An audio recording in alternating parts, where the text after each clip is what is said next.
Buenas tardes, bienvenidos, bienvenidas a este nuevo seminario 2023 de nuestra Cátedra Monarquía Parlamentaria. Es un nuevo honor para mí coordinar esta mesa con la presencia del doctor Luis Ribot, como saben, catedrático de Historia Moderna de la UNED y académico de número de la red de la Real Academia de la Historia. Y cuando digo que es un honor, no es una frase hecha, para mí especialmente, yo provengo de la historia, y bueno, lo comentaba en la comida, ¿no? Personas que has sido tanto, que los has tenido tan presentes, en situaciones como esta, tenerla en la misma mesa y a la derecha, pues es especialmente importante, ya digo, para mí y entiendo que para muchos de ustedes. Tiene la palabra el doctor Juan José Laborda, director de la Cátedra Monarquía Parlamentaria de la Universidad de Burgos.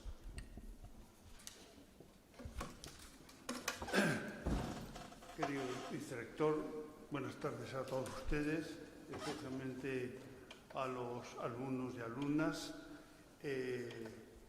Querido Luis Ribot, presentarte, para mí, tú lo sabes bien, Luis, es una especial satisfacción. Luis Ribot y yo, además de tener una amistad de muchos años,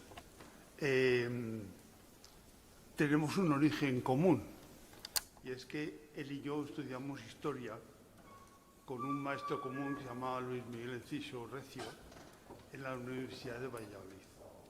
Y digamos ese elemento que es lo que nos hace tener una vocación universitaria, él más que yo, porque me dediqué a cosas más extravagantes. Él se dedicó durante más de 50 años a la universidad. Lo digo aquí porque hay muchos alumnos universitarios. Las vinculaciones que se crean cuando uno es colega, condiscípulo o simplemente compañero en un aula, genera muy importantes vínculos. Algunos nos casamos con compañeras del curso, porque en la vida universitaria no solamente leer hoy las tabletas, recomiendo que lean libros, eso es muy importante, que lean libros. Pero al mismo tiempo vayan al cine, vayan al teatro, enamórense. Por tanto, esa es la vida universitaria. Bueno, esta es la presentación que hago, que me da la confianza de una amistad verdadera. Él y yo empezamos a estudiar los comunes, filosofía y letras, y luego hicimos una especialización que se llama Historia Moderna, que vamos a cumplir la friolera 50 años A. Por tanto, a Luis Ribot le ha dado este tiempo muchas oportunidades de convertirse en un gran historiador. Hombre, los españoles tenemos algunas cosas en que destacamos. En medicina, por ejemplo, somos una potencia en trasplantes. Algunas ingenierías, sobre todo de obras públicas, somos los primeros, pero somos una potencia en historiadores. Quizás sea porque los que ahora celebramos el 50 aniversario de nuestra inicial vocación historiadora, nos tocó vivir un momento de cambio. Y al vivir un momento de cambio, eso te agudiza tu sensibilidad hacia la historia. Bueno, al fin y al cabo, el historiador es aquel relatador de historias que consigue que la gente que no quiere enterarse de lo que fue tenga la obligación o la oportunidad de escucharlos. descubrimos lo que fue el pasado. Y eso es una cualidad y una virtud de Louis Ribot. Podía hacer, por lo que tengo aquí, consumiría mucho tiempo relatándoles su currículum intelectual y profesional como historiador. Yo digo, para empezar y para enmarcar lo que quiero trasladar esta tarde aquí en esta presentación, es que Louis Ribot no ha hecho historia, en el sentido de que no ha escrito historia, porque en el fondo él también ha hecho historia personalmente. Quizás sea por esa vinculación que comparto con él, de tener un maestro común que siempre tuvo una cierta inclinación hacia lo público, pues Louis Ribot ha sido una personalidad intelectual, pero al mismo tiempo ha tenido una potencia creativa, de tal manera que ha sido comisario o encargado de muchas importantes certámenes, exposiciones de asuntos históricos, como el Tratado de Tordesillas, por ejemplo. También estuvo en Lisboa cuando se hizo la exposición. Es decir, él ha tenido un compromiso con la sociedad en la que está viviendo. Pero al mismo tiempo ha tenido un compromiso político, aunque no se ha dedicado nunca a la política. Es un hombre absolutamente independiente de cualquier inclinación partidaria. Sin embargo, yo sé, porque lo conozco, ha vibrado con muchos de los acontecimientos que ha vivido España desde hace 50 años hasta aquí. Dicho esto, sí quiero hacer una pequeña justificación a su presencia aquí, en esta cátedra, que se refiere a temas como la monarquía. Él, vocacionalmente, se inclinó por la historia de los siglos XVII y XVIII, donde es una auténtica autoridad. Ha profundizado en las relaciones y la realidad institucional de la monarquía hispánica con las posesiones, con la parte de la monarquía hispánica en Italia, en Messina en concreto. Eso le llevó a profundizar en los aspectos sociológicos, institucionales del Estado que fue creándose y evolucionando a lo largo de los siglos con la monarquía española, los siglos XVI, XVII y XVIII. Y en ese aspecto, que es una cosa que tiene mucho mérito porque además es muy interesante, él ha profundizado en aspectos de la historia militar.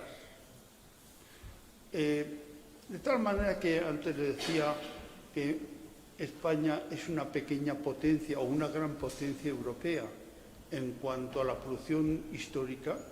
En ese sentido nos sentimos de igual a igual con los historiadores franceses, ingleses o británicos o alemanes o incluso italianos, porque hemos tenido una inclinación por la historia, de la que Louis Ribot es un ejemplo clarísimo, porque en el fondo hemos creído que la historia era algo así como un manual de moral. Y hemos intentado juzgar el pasado desde una perspectiva lógicamente neutral, como cualquier científico hace cuando se enfrenta con un fenómeno de naturaleza. El historiador va neutral a conocer el pasado, pero sin embargo es también una redacción histórica, una investigación histórica, es también hacer algo así como un tratado de moral.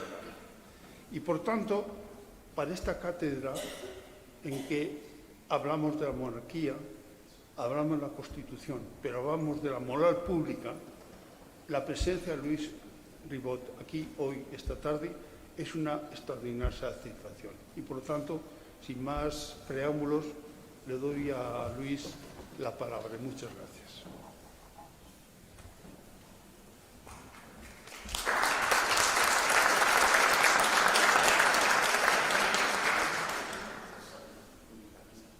Buenas tardes, muchas gracias. Muchas gracias en primer lugar a José Laborda por su cariñosísima presentación, por sus palabras. Él ha dicho ya todo, los compañeros de carrera. Nos conocimos hace exactamente ahora 50 años, cuando ambos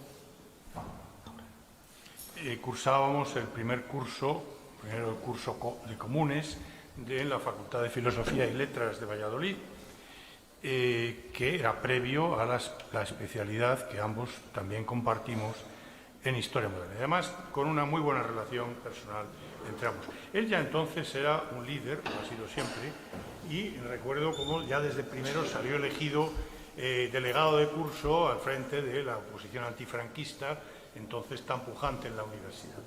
Y desde entonces Juanjo Laborda ha sido un hombre brillante, aparte de su brillantez también como historiador, de la que, en fin, hay múltiples evidencias. Gracias, Juan José Laborda, por la invitación. Para mí es un honor estar aquí, estar en esta cátedra de la monarquía parlamentaria, en cuyos orígenes creo que tuvo también algo que ver nuestro maestro común, el profesor Luis Miguel Enciso Recio, y que, en fin, yo, por esa razón y por el hecho de estar en ella, Juan José Laborda, pues he apreciado y valorado siempre. Es un placer también estar en la Universidad de Burgos, siempre querida, siempre cercana. Hubo un tiempo cuando ambos comenzamos, cuando él vino a Burgos, en que el Colegio Universitario de Burgos dependía de la Universidad de Valladolid y, por tanto, ha habido siempre una relación bastante próxima.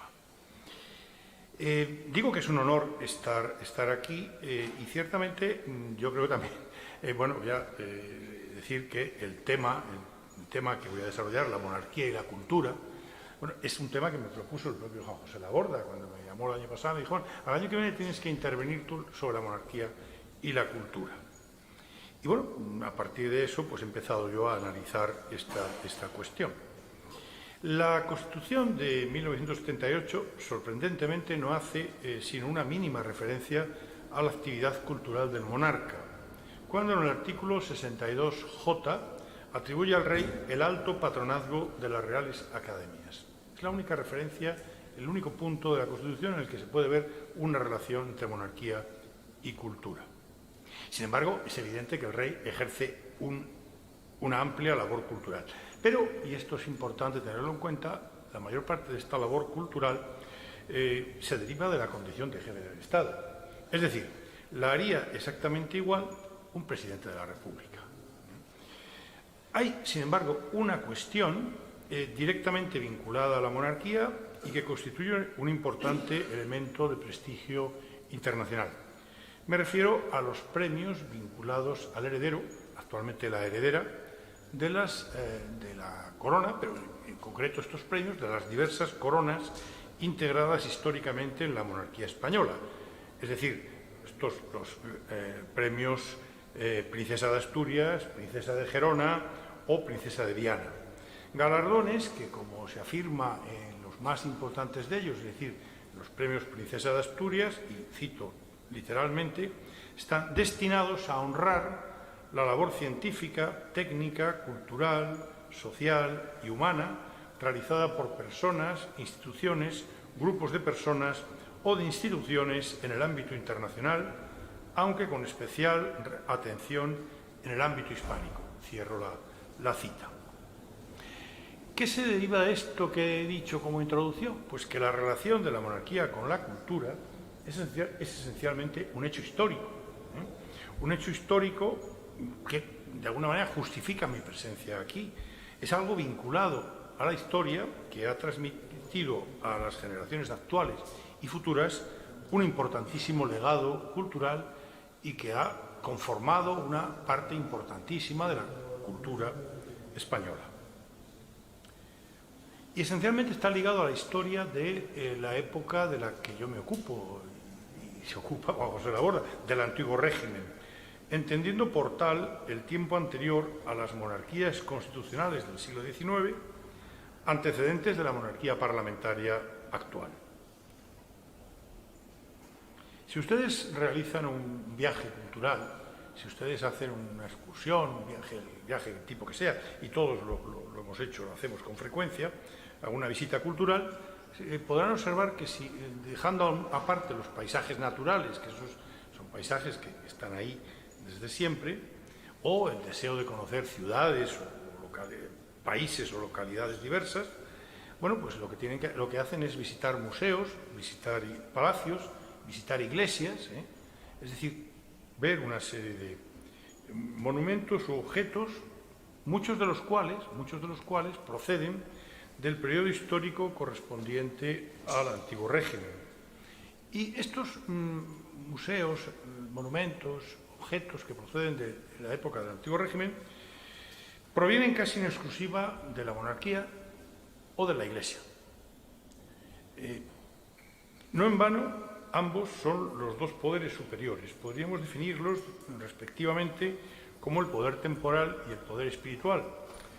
Si no fuera porque, si lo hiciéramos, estaríamos aplicando al pasado una distinción propia de nuestro tiempo, porque en el antiguo régimen no era fácil distinguir ambos campos, el temporal y el espiritual. Existía el convencimiento pleno de que el poder de los reyes procedía de Dios y que aquellos tenían, por tanto, unas misiones no estrictamente temporales. Por otro lado, en cuanto a la Iglesia, sabemos que tenía un poder temporal enorme, señoríos, jurisdicciones, posesiones, etc., por lo que tampoco podríamos definirla como un poder exclusivamente espiritual. La consecuencia de tal indefinición, de tal mezcla de campos y de las aspiraciones de poder respectivas, era la pugna permanente, en ocasiones la lucha abierta, entre los reyes y el Papa de Roma en la reivindicación respectiva de derechos y competencias. Visto desde la óptica del poder real, que es la que aquí nos interesa, es lo que se ha llamado regalismo o jurisdiccionalismo, es decir, la política tendente a recortar los poderes de la Iglesia dentro del reino o de los reinos de un determinado monarca, que en el caso de España fue muy importante ya desde los reyes católicos, con Carlos V, con Felipe II, con conflictos, ambos llegaron a estar excomulgados en algún momento, y con sus sucesores, y no digamos con los Borbones en el siglo XVIII. Ambos poderes fueron los grandes promotores de la cultura, en cuanto que eran quienes se encargaban la realización de muchos palacios, jardines, iglesias, pinturas, esculturas, o formaban colecciones artísticas en virtud de compras, herencias u otros medios. El enorme poder del que disfrutaban tanto el rey como la Iglesia les permitió además incrementar sus colecciones por medios excepcionales. En el caso del rey, las confiscaciones a nobles rebeldes que permitieron al monarca hacerse con diversos bienes, colecciones de libros, cuadros y otros objetos. Veremos después algún ejemplo. En lo que respecta a la Iglesia, las numerosas herencias de fieles que ante el trance de la muerte trataban de garantizarse la salvación, dejando a la Iglesia tierras, edificios, objetos artísticos y otros bienes que incrementaron de manera extraordinaria, en una medida que no podemos imaginar, su patrimonio. Nos explicamos, por tanto, la razón de que la abrumadora mayoría de los monumentos y obras de arte que podemos ver en esa visita turística a la que me refería procedan de la monarquía o de la Iglesia, a pesar de que ha habido pérdidas importantes, claro. Y la principal pérdida de las que han sufrido estos bienes fue la derivada de las desamortizaciones eclesiásticas de finales del siglo XVIII y del siglo XIX. Las desamortizaciones fueron una medida importante, imprescindible incluso, para afianzar la sociedad burguesa, habida cuenta del enorme patrimonio que había llegado a atesorar la Iglesia, la profusión de conventos, monasterios y religiosos. Por ejemplo, la mayoría de las ciudades actuales serían impensables, inconcebibles si no se hubieran producido las desamortizaciones, porque ocupaban prácticamente amplísimos espacios, en el interior de las mismas. Pero lo cierto es que, siendo imprescindibles, como ya he dicho, bueno, tuvieron una repercusión terriblemente negativa sobre el patrimonio cultural que había acumulado la Iglesia, con pérdidas inmensas, en la mayoría de los casos irrecuperables. Pero centrémonos, hecha esta introducción, en la monarquía, que es el tema que nos ocupa. Lo primero que habría que preguntarse es la causa de la acumulación de bienes y objetos de interés cultural a lo largo de los siglos por parte de los reyes. Sin duda alguna hay una cuestión de prestigio, de la necesidad de mostrar el carácter preeminente del monarca. Hay también una búsqueda del lujo, de los bienes más preciados. Pero existe asimismo, y es lo que ahora más nos interesa para entender la relación entre monarquía y cultura, una elección personal de los distintos reyes que se sucedieron en el trono, en virtud de su propia valoración y aprecio de los bienes y objetos culturales y artísticos. Una valoración que es el fruto de la formación que recibieron, que fue uno de los principales elementos que les llevó a promover la construcción de palacios y a hacerse con otra serie de objetos artísticos. Es decir, lo que les convirtió, formación que les convirtió en destacados mecenas del arte y en destacados coleccionistas. También veremos luego algunos ejemplos. Por ello, la relación entre la monarquía y la cultura exige que nos detengamos brevemente en la formación de los reyes. Una formación que no se limita a los herederos de la corona, aunque se ocupe especialmente de ellos. El resto de los miembros de la familia real, incluidas las mujeres, recibe también una educación esmerada, que les prepara para las competencias a que puedan estar llamados. Evidentemente, no todos tienen el mismo grado de inteligencia ni de interés, pero también hay que decir que en ocasiones, y sobre todo con las mujeres, ha predominado una visión negativa. Estoy pensando en el caso, por ejemplo, de Mariana de Austria, la viuda de Felipe IV, única mujer de la dinastía que fue regente durante una minoría de edad. Bien, pues se ha dicho, y en la historiografía figura con frecuencia, una mujer no estaba preparada, inculta, desorientada. No, los estudios que se están haciendo demuestran todo lo contrario. Y además es bastante lógico. ¿Y qué sentido tiene que la hija del emperador, en este caso Fernando II de Austria, las hijas de los emperadores, las archiduquesas, estaban destinadas casi de manera natural a casarse con los futuros reyes de España? ¿Qué sentido tiene que no se les diera una formación? Sabemos que tenía una importante formación y que estaba lejos de ser esa persona incapaz que se ha descrito con frecuencia. En lo que ha influido también un machismo por parte de los historiadores. Eso es sin duda evidente. Con el Renacimiento se incrementó la exigencia formativa de los príncipes, que ya existía en la Edad Media, y desde entonces se escriben numerosos tratados al efecto. Uno de los primeros, conocido, de Erasmo de Rotterdam, la Institutio Principes Christiani, dedicada a Carlos de Gante, que entonces se escribe en el año 1516, justo cuando Carlos de Gante llega a la mayoría de edad y justo el año en que se convierte en rey de España, Carlos I, y luego, 3 años después, en el emperador Carlos V.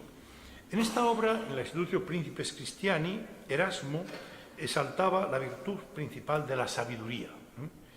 En realidad, la idea cada vez más asentada del rey como personificación de las virtudes exigía que fuera justo, que fuera clemente, que fuera liberal, pero también y sobre todo sabio, de cuya sabiduría habrían de desprenderse las demás virtudes. Para ello, evidentemente, resultaba necesario educarle convenientemente. Por ello fue convirtiéndose la educación en una necesidad cada vez más importante. Los reyes solían escribir instrucciones a los ayos o a los educadores de sus herederos y de sus hijos en general e hijas, algunas de las cuales instrucciones se han conservado bastante bien.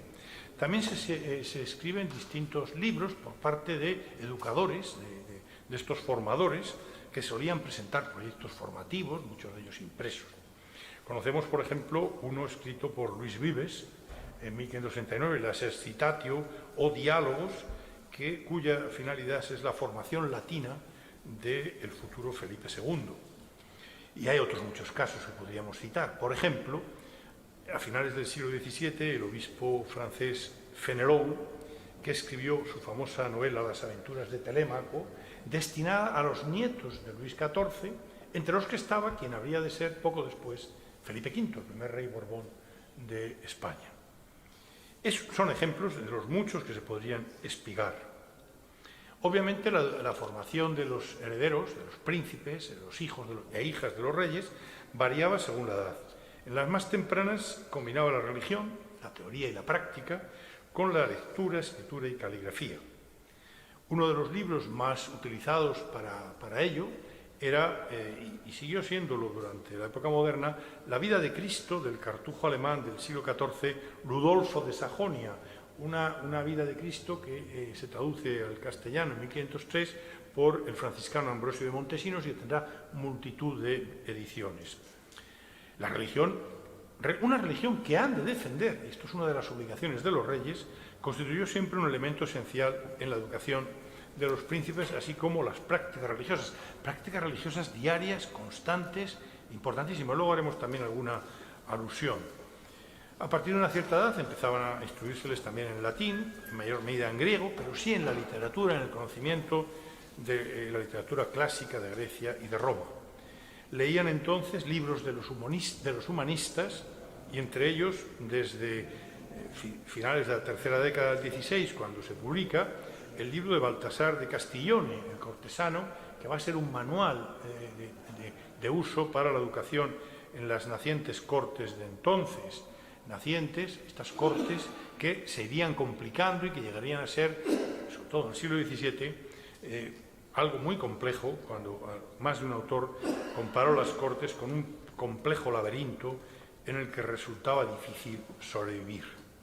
Se les enseñaban también lenguas romances, y no solo la propia, claro, sino también, sobre todo, el francés, portugués, el italiano. En el 18, con los Borbones, se incrementa en España la enseñanza a los príncipes del francés, en una época, además, que dominada en toda Europa por el predominio de la lengua y cultura francesa. Y desde la llegada al trono español de Carlos III, que, como saben, había sido antes rey de Nápoles y de Sicilia, en 1759, se les va a enseñar también el italiano a los príncipes e infantes. Piensen que al final los príncipes de la Casa de Borbón, desde entonces, los príncipes españoles y los infantes estudian los tres idiomas de la dinastía. La dinastía Borbón reina en Francia, reina en España, reina en Nápoles, en Sicilia, y también es propietaria de los ducados de Parma, Piacenza y Guastalla en Italia. De manera que son los tres idiomas. Asimismo, esta formación lingüística logra resultados espectaculares en algún caso. Hay solo un rey que escriba, Felipe IV, tradujo la historia de Italia de Guicciardini. Es un personaje de una enorme cultura y llegó a traducir esta historia del italiano al español. También se les enseñaba en otras materias variadas, geografía, matemáticas, en fin, y otras. Y, por supuesto, la historia que les mostraba, la historia magistra vitae, que es como o vitae, mejor dicho, que es como se debe pronunciar, que les instruía en lo que debía los hechos de sus antepasados a los que debían procurar parecerse. Por supuesto, las artes mecánicas, dibujo, pintura, música, danza. Y a esa educación intelectual, ejercicios físicos, no dejaban de ser la cabeza de la nobleza. Por tanto, la formación propia de un guerrero, de un caballero. Es decir, el manejo de las armas y los caballos, importantísimas. La destreza en la caza, que es la gran afición de todos ellos. La caza es un ejercicio noble que prepara para la guerra, etc. La reina Isabel establece una academia para que los jóvenes de la nobleza se eduquen junto a sus hijos, que dirige el humanista Pedro Mártir de Anglería, que luego desaparece, pero que volverá a crearse pensando en el futuro Felipe II. El propio príncipe Felipe asistirá a algunas lecciones en la Universidad de Alcalá de Henares antes de heredar el trono. También su hijo, es conocido el episodio de la caída del príncipe Carlos siendo estudiante en Alcalá, donde estuvo acompañado de don Juan de Austria y de Alejandro Farnesio, también miembros de la familia real. Y también sabemos de que asistió a Alcalá de Henares a algunas lecciones a finales de siglo el futuro Felipe III. Y en la formación de los príncipes, infantes, etc., colaboró de manera muy importante el teatro que se representaba en la corte. Luego veremos cómo el teatro, en buena medida, prospera gracias a la corte, como tantas otras actividades. Algunos príncipes, los futuros Felipe II y Felipe IV, llegaron a intervenir como actores en algunas obras, en determinados espectáculos, cosa que hicieron también otros monarcas europeos. Los papeles que simbolizaban eran siempre los papeles que representaban, eran siempre los que simbolizaban virtudes. No podía ser el malo, evidentemente, el príncipe. Virtudes, valores, o ideales, dentro de unos espectáculos cortesanos que, como ha señalado Carmen Sanzallán, que es una de las grandes expertas en el teatro cortesano, cito, constituían en realidad discursos en torno a principios políticos o ideológicos relativos a la exaltación del poder del monarca y de la dinastía o a la legitimación de una concepción absolutista del poder. Es decir, el teatro cortesano tenía una finalidad, como tantas otras producciones que se hacían para la corte. Bien, una vez analizada la formación de los monarcas, el segundo aspecto que vamos a considerar es su labor de mecenazgo y coleccionismo. Tareas que suelen ir unidas, mecenazgo y coleccionismo, pues ambos son la consecuencia de una alta valoración de las obras de arte, que lleva a quien la tiene y puede desarrollarla, evidentemente el caso de los reyes, a promover la realización y a coleccionar los objetos que aprecian. Mecenazgo y coleccionismo en el terreno del arte, múltiples palacios, fundaciones, por supuesto los campos de la pintura, escultura, etcétera, de tapices y otros muchos. También en el terreno de los libros, de las bibliotecas, importantísimo.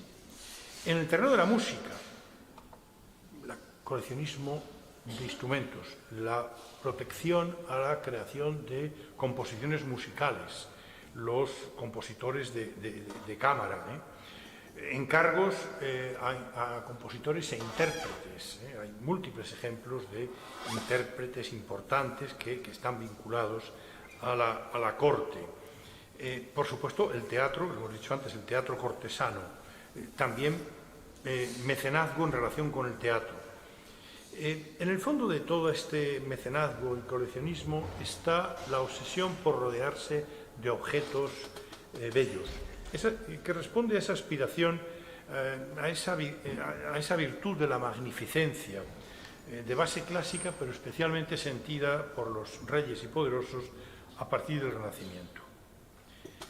Por otra parte, las colecciones no solo eran un objeto bello, un elemento de prestigio, les servían también en el terreno de la diplomacia para regalar o intercambiar objetos con otros príncipes. Los monarcas reúnen así no solo pinturas, esculturas, también importantes armerías, bibliotecas, colecciones de objetos maravillosos, las famosas cámaras de maravillas que empiezan a prodigarse entre los príncipes europeos a partir del Renacimiento. Y ya en el siglo finales del XVII y en el XVIII, gabinetes científicos, respondiendo a esa nueva realidad europea de lo que se ha llamado la nueva ciencia, la revolución científica, ¿no? Que se produce en el siglo XVII. Entre las numerosas realizaciones producto del mecenazgo y de la obsesión por el coleccionismo de los reyes españoles podemos citar dos. La importantísima Biblioteca del Escorial, la gran biblioteca española durante muchos siglos, todavía una magnífica biblioteca, y la formidable colección de pinturas que van reuniendo los monarcas y que llega al momento culminante con Felipe IV. Felipe IV, que es un gran apasionado del arte. Piensen, por ejemplo, que a su llegada al trono la Pinacoteca Real contaba con algo más de 1000 pinturas, a las que él añadió otras 2000. Se le considera incluso el gran coleccionista europeo del siglo XVII, el principal. Un tercer aspecto que tenemos que considerar es que en la Edad Moderna la monarquía se constituye en el epicentro de la cultura, pues es ella la que promueve y en buena medida determina la creación artística, literaria o musical. La corte, que se desarrolla en torno del rey y que cumple una función que recuerda en ciertos aspectos la liturgia cristiana, el culto al Dios en la tierra, que es el monarca. Esto es importantísimo entenderlo así. Es el objeto, la corte es el objeto de deseo de todos los arquitectos, escultores, pintores, escritores, músicos, etcétera, que quieran destacar, hasta el punto de que prácticamente es imposible destacar fuera de la corte. La corte es la gran creadora de la demanda. También la Iglesia, la hemos dejado a un lado, pero en otro sentido, pero en mucha mayor medida la corte. Hay ejemplos, muchos ejemplos que se pueden citar. El más egregio de todos es Velázquez. ¿Qué hubiera sido de Velázquez si hubiera existido Velázquez sin la corte, de no haber sido un pintor real? Hubiera tenido la importancia que tuvo. Hubiera quedado en Sevilla probablemente ilimitado, bueno, pues como otros pintores, Zurbarán, por ejemplo, vinculados a las órdenes religiosas, o Murillo, que son los que les contratan y les pagan. No hubiera existido seguramente el gran Velázquez. Y luego podemos citar otros autores, no me quiero detener demasiado. Pero en el terreno de la literatura tenemos los ejemplos, el ejemplo de Lope de Vega. Lope de Vega es el gran autor vinculado a la corte. Se puede decir lo mismo que de Velázquez. Lope, que es el gran autor de comedias de la España del 16-17, sin la corte no hubiera sido Lope, porque la corte es su gran inspiradora, la que le encarga la mayor parte de las obras. Es verdad que él tiene una enorme resonancia popular. Y frente a Lope podemos ver el caso contrapuesto, Cervantes. Lope es el hombre de éxito, Cervantes es el fracasado. Cervantes es el hombre que no está en la corte, el hombre que no tiene éxito, que vive una vida complicada, difícil, pero que también aspira siempre a entrar en la corte, cosa que no conseguirá. Hace unos años, Francisco Rico, el gran cervantista, descubrió que la primera edición de la primera parte del Quijote, que siempre se ha fechado en 1605, se había producido en realidad en la Navidad de 1604. Y se había editado para distribuirla en Valladolid, en la corte. En aquellos años, como saben, de 1601 a 1606, la corte está en Valladolid, y entonces para distribuirla en la corte en Valladolid, porque son los cortesanos los que la compran. Es la corte siempre la demanda. Del teatro podemos decir lo mismo, hemos hablado de Lope, pero ¿qué podríamos decir de Calderón, por ejemplo, y de otros autores? Calderón es un caso similar. Sin la corte no hubiera sido Calderón. Es decir, la corte es la gran demanda. La corte, la monarquía, que es la que está detrás, es la gran demanda. Además, los reyes de España, dado su enorme poder en el conjunto de la cristiandad, que es el término que se usaba entonces para referirse a lo que hoy llamamos Europa, no se la llamaba así, atraían a los artistas más destacados de otros países. Hay múltiples ejemplos.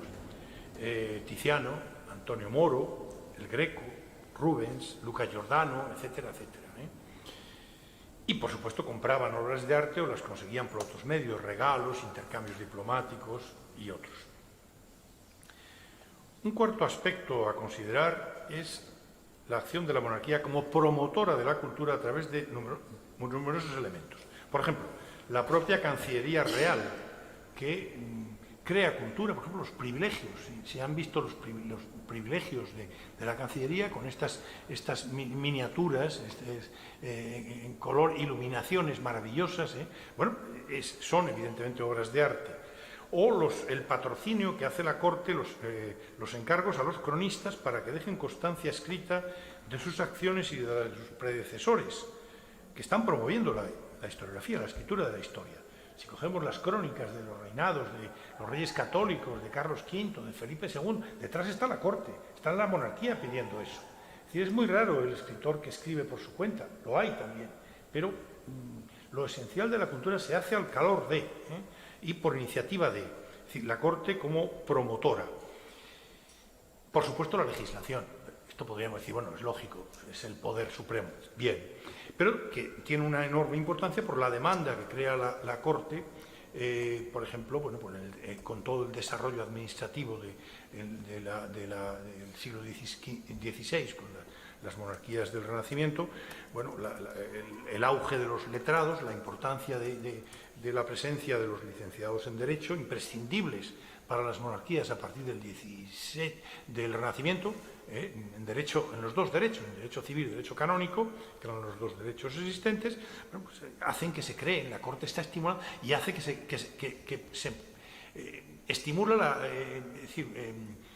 incita al desarrollo de las universidades e incluso, aunque excepcionalmente, la monarquía crea alguna universidad, el caso de la Universidad de Granada, creada por Carlos V, por ejemplo. Las celebraciones cortesanas. Las celebraciones en la corte, que son creadoras de cultura, donde se manifiesta una cultura concreta, con arquitecturas efímeras y con composiciones poéticas, con obras de teatro creadas expresas, etcétera, con música creada al efecto. Bueno, celebraciones cortesanas restringidas a los miembros de esa corte, a los varios centenares de personas que rodean al monarca y a su familia. La capilla diaria, donde la capilla es el gran centro de la creación musical. La capilla diaria, las recepciones de embajadores con toda la parafernalia, las firmas de tratados solemnes, en fin, otra serie de hechos. Y, por supuesto, las celebraciones y fiestas ante el público y con la participación de éste. Aunque solo fuera como testigo de la magnificencia real, aspecto muy importante también, el de ser testigo. En estas celebraciones, las gentes del común tenían ocasión de ver al monarca como la personificación de valores y virtudes. Fiestas en las que se fundían con frecuencia lo religioso y lo político, siempre fuertemente interrelacionados, como hemos dicho. Por ejemplo, las fiestas del amplísimo santoral. En el antiguo régimen hay una cantidad enorme de fiestas del santoral católico que se hacen celebraciones diversas. Acciones de gracia, procesiones a determinadas iglesias o santuarios, porque el rey se ha curado de una enfermedad, porque la reina ha dado a luz, porque ha quedado embarazada, por muchas cosas. En Madrid, por ejemplo, son importantísimas las visitas al santuario de Atocha y a otros. A San Isidro. Canonizaciones, cuando hay una canonización de un santo español o de un santo de la monarquía, que también los hay, o de un santo importante, también grandes fiestas, los cumpleaños del rey y la familia real, nacimientos y matrimonios de príncipes, celebración de victorias en la guerra, exequias y funerales, también festivos, exaltaciones religiosas como los terribles autos de fe, que servían para reafirmar las creencias mediante el castigo público a los disidentes religiosos. Todo alcanza un alto grado celebrativo tendente a integrar a las gentes, con bastante éxito, por cierto, en la mística de la monarquía y sus valores. Dada la importancia que ya hemos señalado de la corte, no resulta difícil comprender que en una sociedad mimética, estratificada y vertical, como era el antiguo régimen, la monarquía tuviera también un papel de difusora de hábitos y comportamientos, que es el quinto aspecto que vamos a tratar. Es decir, los reyes como modelos a imitar por aquellos a quienes se lo permiten sus posibilidades económicas, ante todo la nobleza, y sobre todo la nobleza cortesana, pero también los altos eclesiásticos, frecuentemente miembros segundones de las familias nobles, y asimismo burgueses enriquecidos, gente que aspiran a ennoblecerse y que en la mayoría de los casos lo van a conseguir. Como afirmara Norbert Elias, además de una liturgia celebrativa del rey, la cultura cortesana tenía sobre todo una función civilizadora, es decir, difusora de hábitos y comportamientos. A imitación del rey, los nobles educan también a sus hijos de una manera similar a como lo hacen los príncipes. Hacen construir palacios con jardines y espacios de recreo, organizan fiestas, fundan monasterios e iglesias en las que edifican bellas capillas funerarias que perpetuarán su memoria y la del linaje al que pertenecen. Encargan esculturas y pinturas, buscan ser retratados por los mejores pintores, compran todo tipo de objetos, muebles, tapices, etc. Reúnen bibliotecas y, en fin, están en una actitud mimética como resultado de esa difusión de comportamientos por parte de la monarquía. Es decir, del rey y de la corte irradia una determinada forma de entender la cultura, que no es muy distinta a la de la Iglesia, pues ambas se inscriben en unos mismos patrones mentales y culturales y que ofrece también múltiples similitudes con los otros países europeos, vinculados todos ellos por el cristianismo, sin que la división de la Iglesia a raíz de las reformas de comienzo del XVI llegara a marcar importantes diferencias en cuanto a la concepción de la cultura y sus manifestaciones. Pero los reyes y la corte no solo ejercen una influencia sobre la sociedad desde arriba, sino que en muchos casos, y este es el sexto aspecto del que vamos a tratar, reciben también los estímulos procedentes de la sociedad y los interpretan, definen, protegen y promueven. El caso paradigmático es el de las Reales Academias.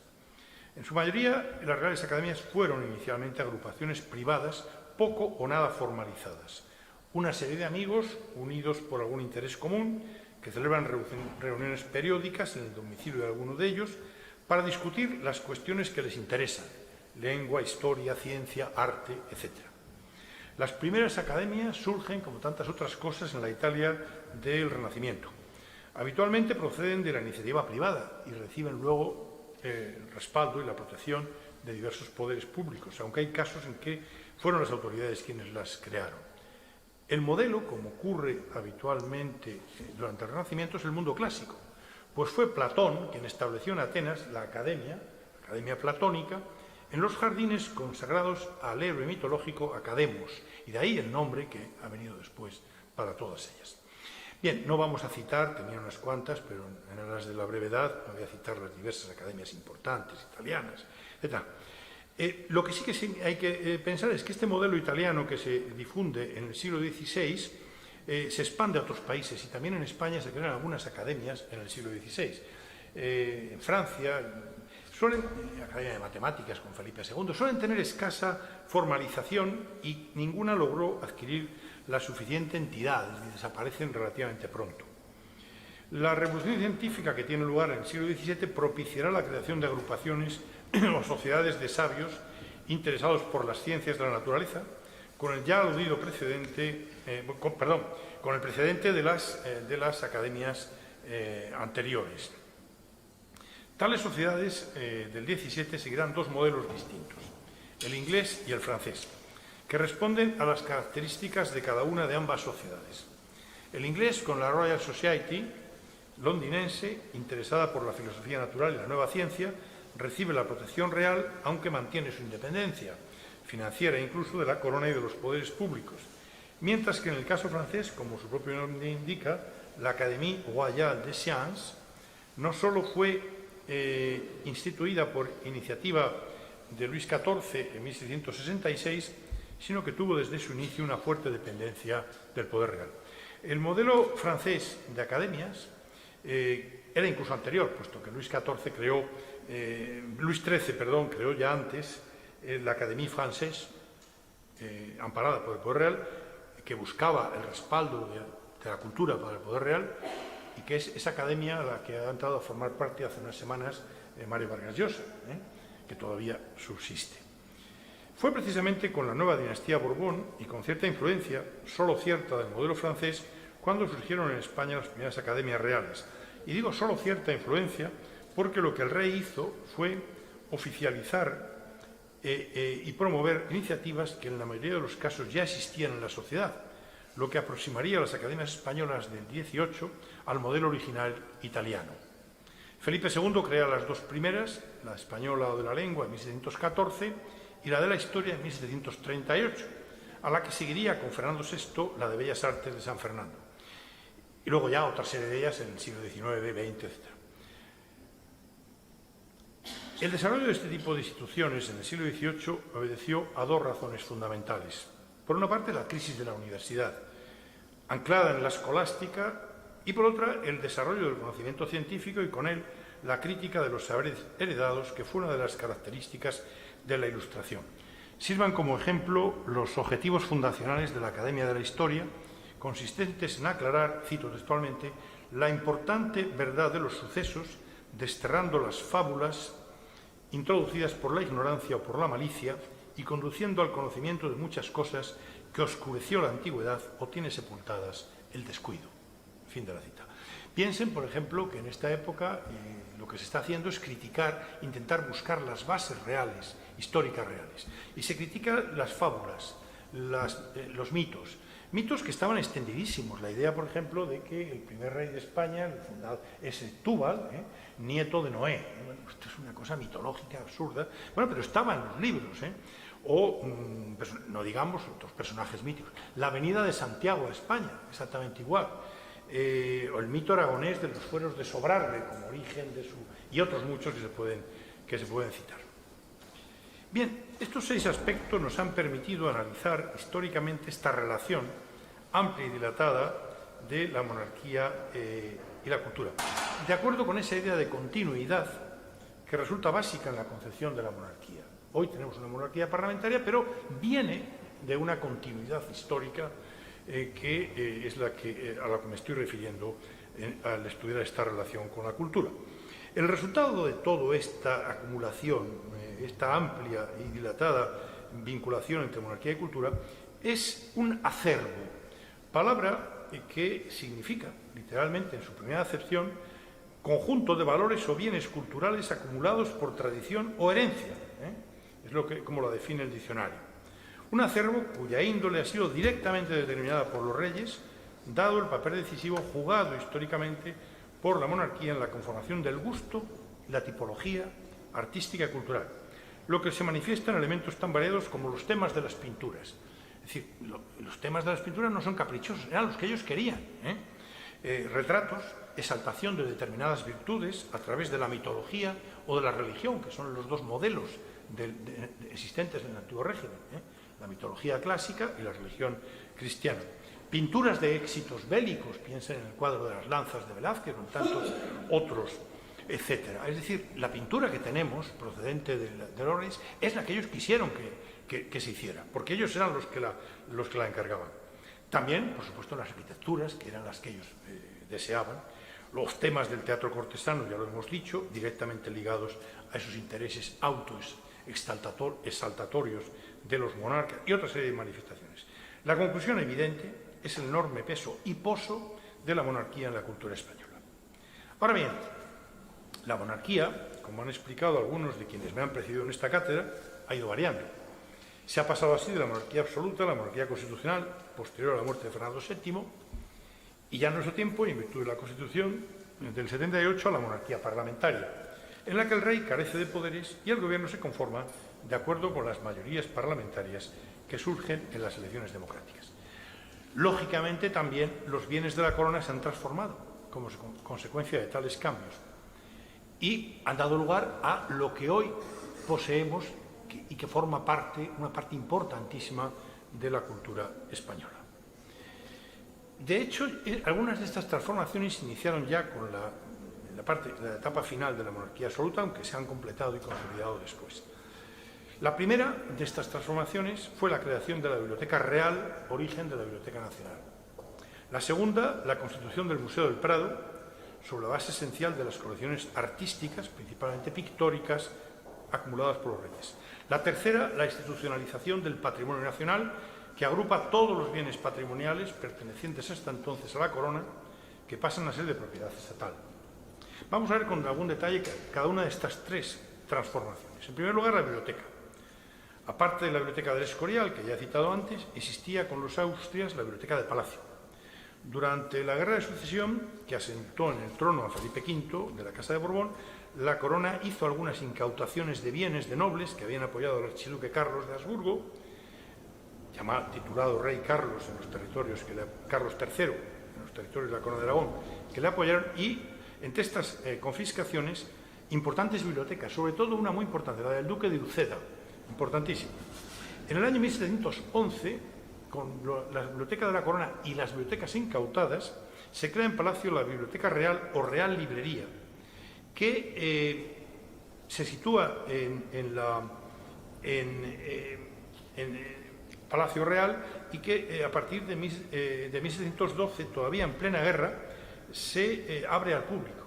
Es decir, es una biblioteca a la que se puede acudir, 1712.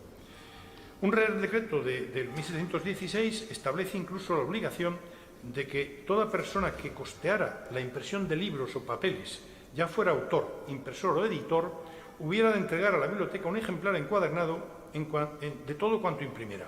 Este es el origen del depósito legal, que ha sido tan importante. Si ahora encontramos cualquier cosa que se publica en la Biblioteca Nacional es porque hay una obligación de depositar. Bien, pues esto existe ya desde 1716. Otra cosa es que se cumpla con mayor o menor exactitud.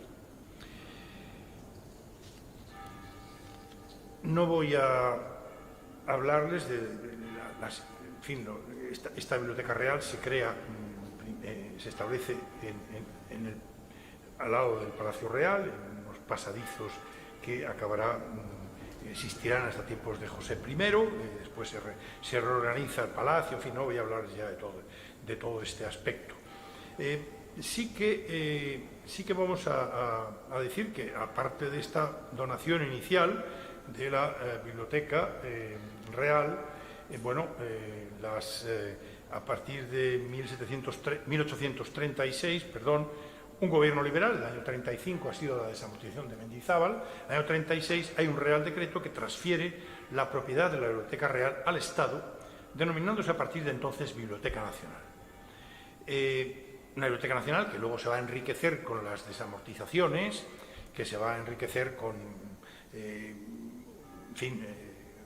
adquisición por compras y donaciones de otras bibliotecas, muchas bibliotecas nobiliarias importantes, por ejemplo, la de los duques de Osuna, pero el origen inicial y la idea inicial, la base inicial es una biblioteca real, a pesar de lo cual seguirá habiendo una biblioteca real, puesto que, aparte de esta que se abre al público, los reyes mantendrán para ellos y para el personal de Palacio una biblioteca privada, que es la llamada Biblioteca de Palacio, que es el origen de la actual Real Biblioteca, que está en el Palacio de Oriente.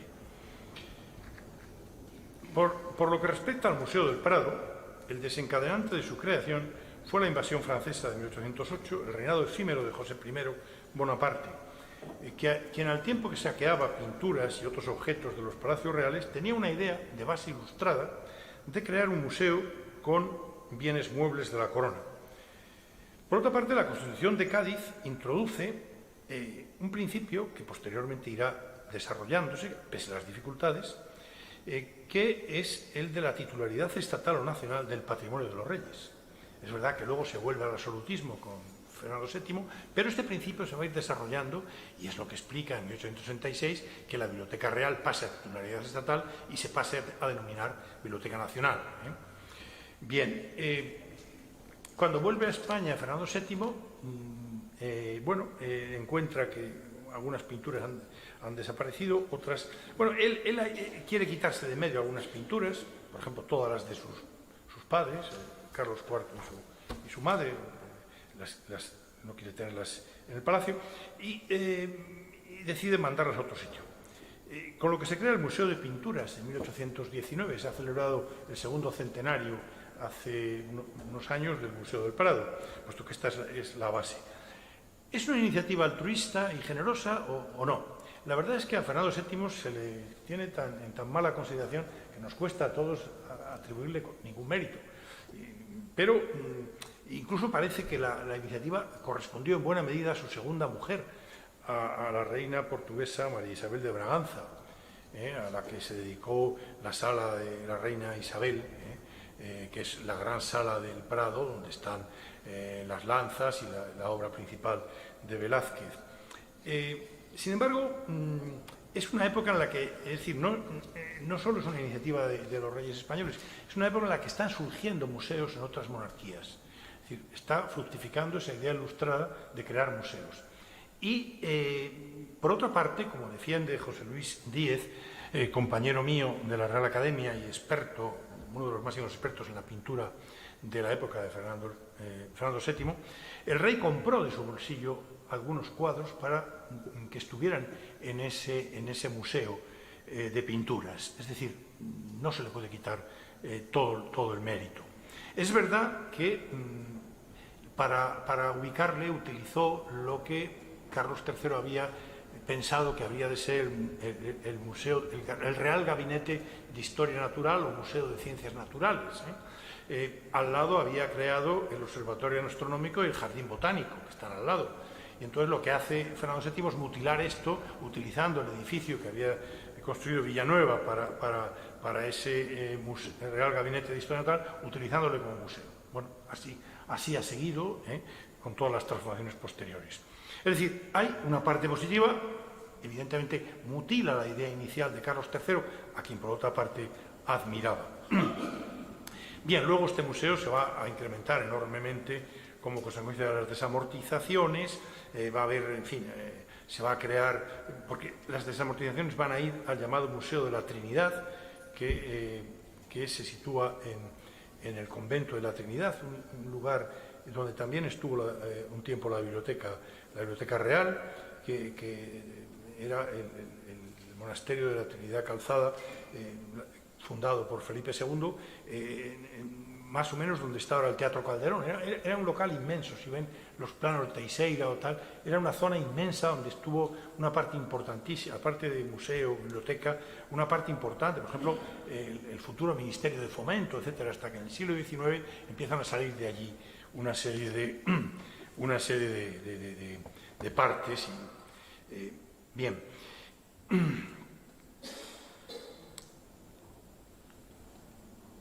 En 1869, al año siguiente de la revolución que expulsó el trono de Isabel II, se nacionalizó el Museo del Prado, al que Amadeo de Saboya en 1872 incorporó las colecciones del Museo de la Trinidad. Es decir, los dos grandes museos que había en Madrid, el de las colecciones reales y el procedente de la desamortización, se unen en el Museo del Prado,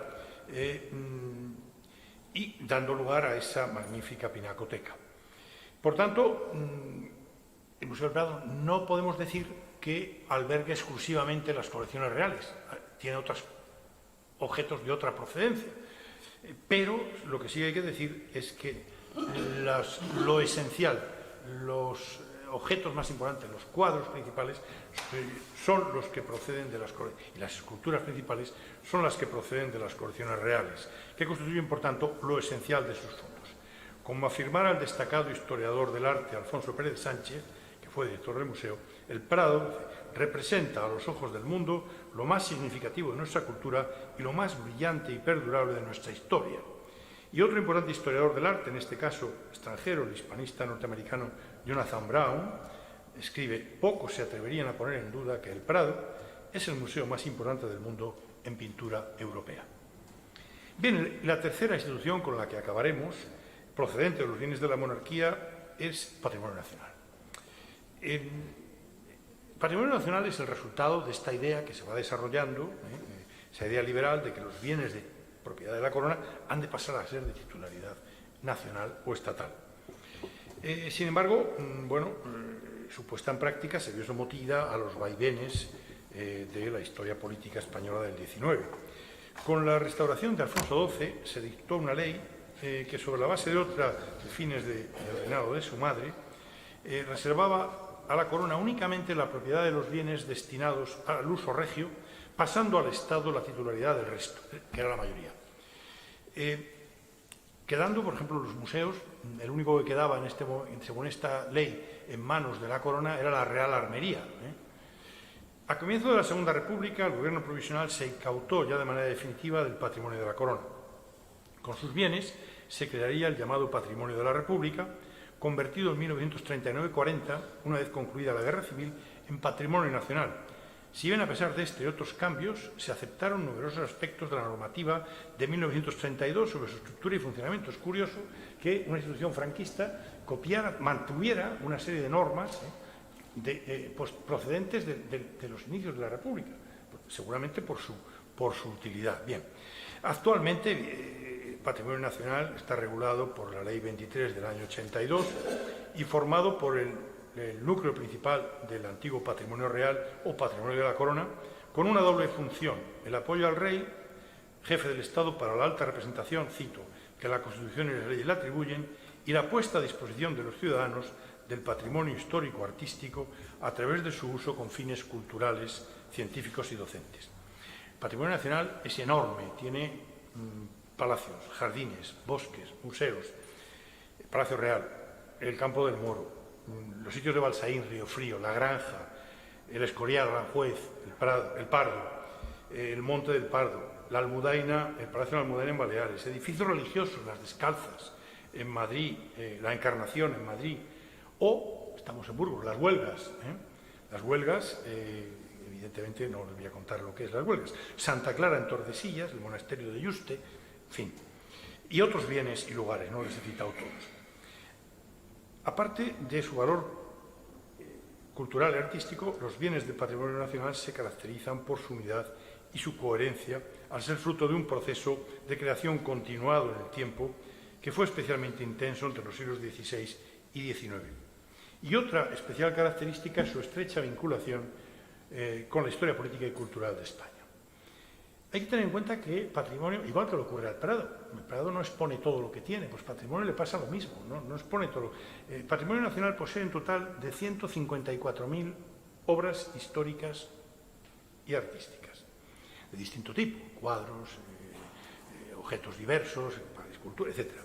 Actualmente, de estas 154.000, solo se exponen en los distintos sitios reales y museos un 35,4%, quedando el resto sin exponer. Hay una iniciativa que es una iniciativa también creada poco antes de la guerra, que es el llamado Museo de las Colecciones Reales. Ese Museo de las Colecciones Reales se crea en el año 36, repito, poco antes del golpe de Estado, para instalar las armas, armaduras y otros objetos de la armería, los tapices que no estuvieran instalados en los palacios, alfombras de la Real Fábrica, coches y otras cosas que no pudieran estar en otro sitio, otros objetos, cuadros, dibujos, tal. Bien, esto ha dado lugar a una historia muy larga, que es la de la creación de ese llamado Museo de las Colecciones Reales.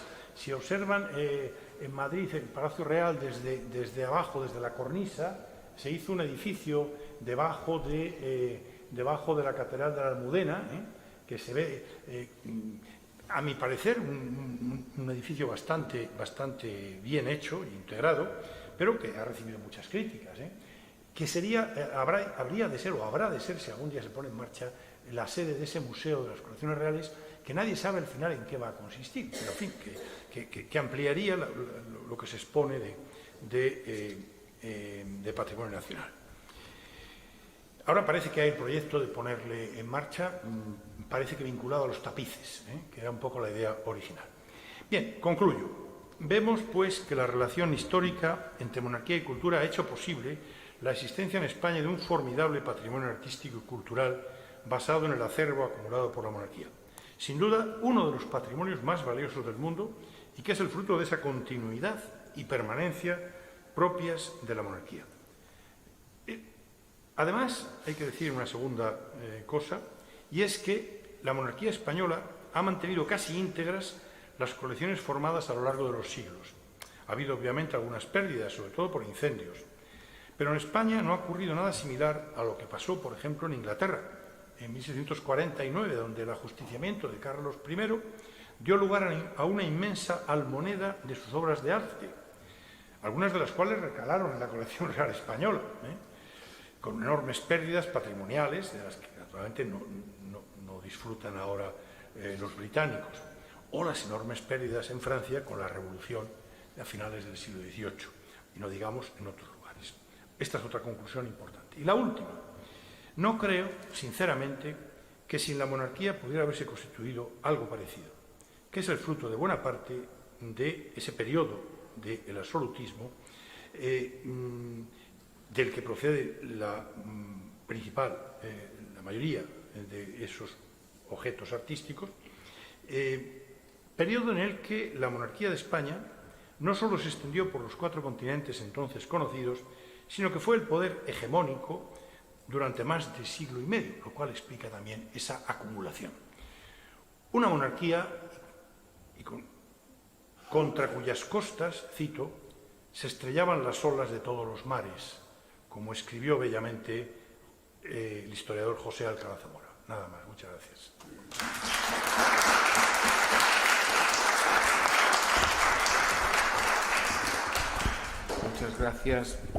Muchas gracias, doctor Ribot, por esta completa, tan bien integrada y riquísima relación entre las dimensiones cultura, monarquía, corte, sociedad y una relación especialmente evidente, y lo ha apuntado, me ha encantado escucharle este punto en concreto, una relación, decía, especialmente evidente en las exequias fúnebres, por ejemplo, ¿no? Las celebraciones reales, que tanto arte efímero generó en su momento y que se dirigía precisamente a integrar a la sociedad la mística monárquica, uno de los fundamentos básicos en los territorios americanos de la monarquía hispánica, ¿no? Ese arte difusor también de hábitos y comportamientos, ¿no? Por tanto, ahí quizá tenemos un ejemplo valiosísimo de esa relación entre cultura, monarquía, corte y sociedad. Tenemos unos minutos, disponemos de unos minutos pues, para intervenciones, alguna pregunta, alguna inquietud que quieran compartir con el doctor Ribot en torno a la conferencia que acabamos de escuchar y de disfrutar. Sí, doctor, no podemos decir mucho más. yo, para dar tiempo a que ustedes reflexionen la próxima pregunta, que la harán ustedes,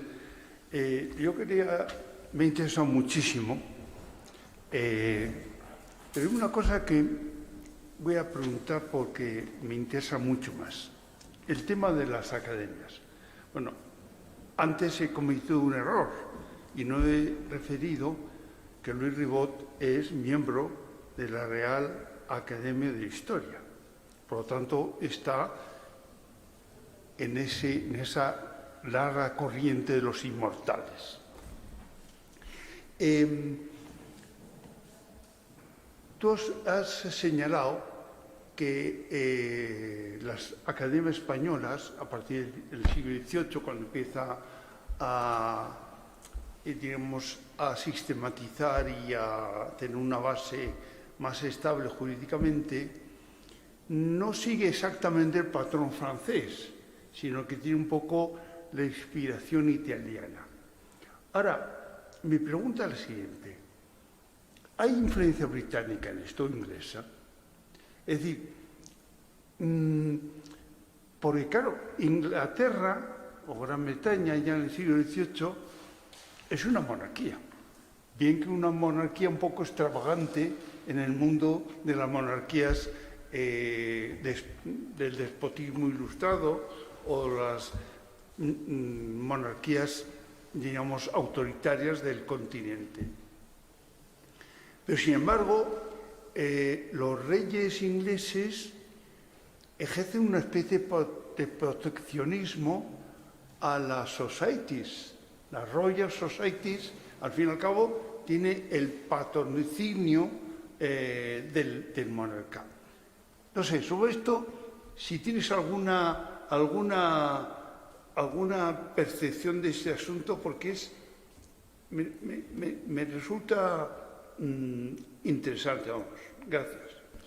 Bueno, yo no puedo afirmar nada porque no lo he estudiado, pero dudo que haya, probablemente que hubiese personajes entre los que inician las academias que conocieran el caso inglés, seguro.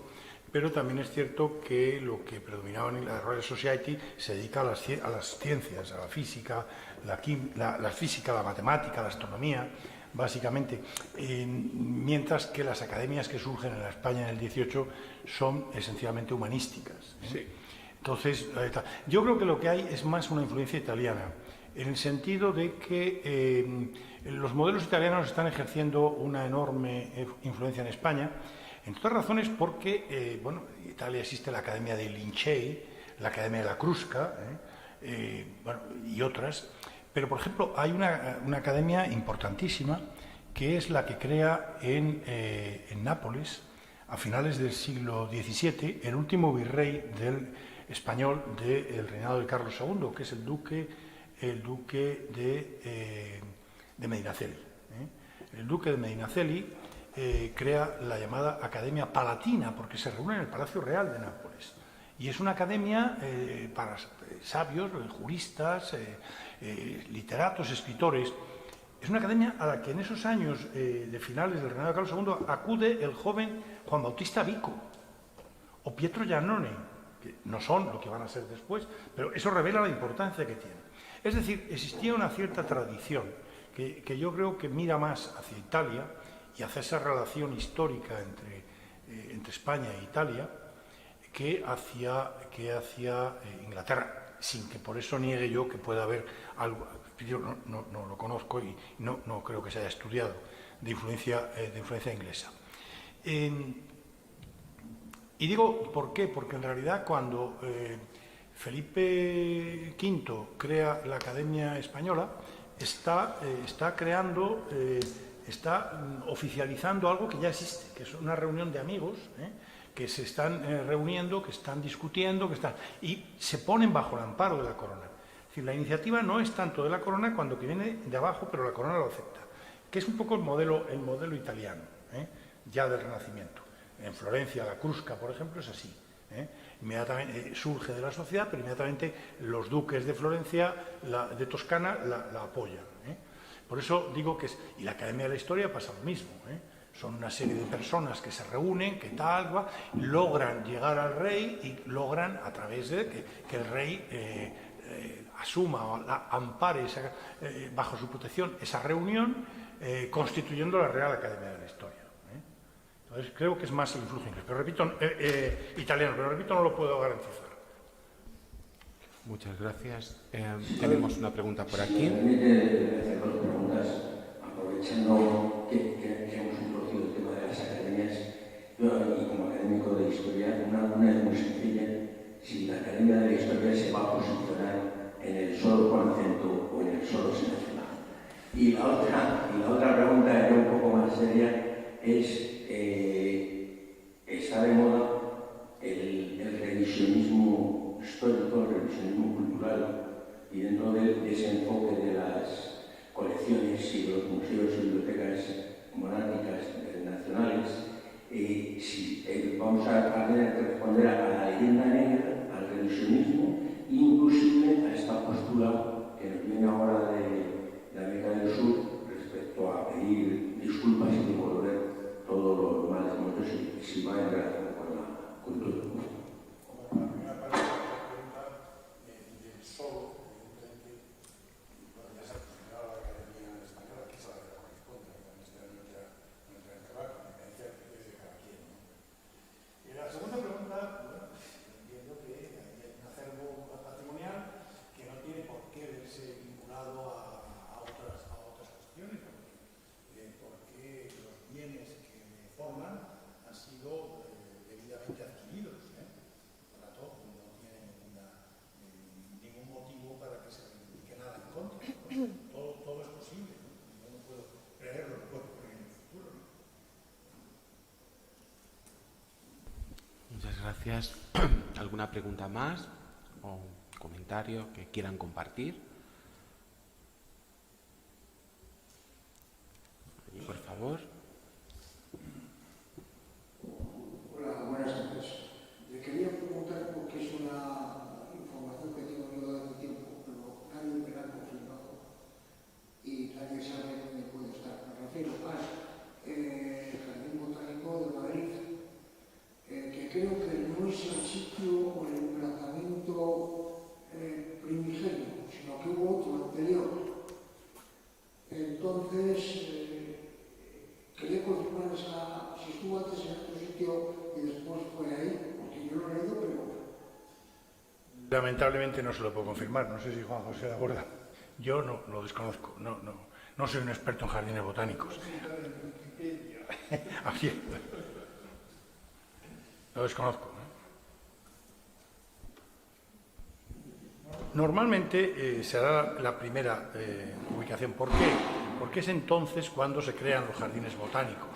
Ahora es probable que hubiera algún precedente anterior o tal, y que hubiera algo, pues, tal vez en el Buen Retiro, ¿no? Pero estamos especulando, no sé. Gracias. ¿Algún comentario más? Aprovechemos la oportunidad, que es única. No creo que... Bueno, ojalá no sea única. Bueno, nada más. Bueno, pues si el director de la cátedra quiere cerrar la sesión, por favor. Pues lamentando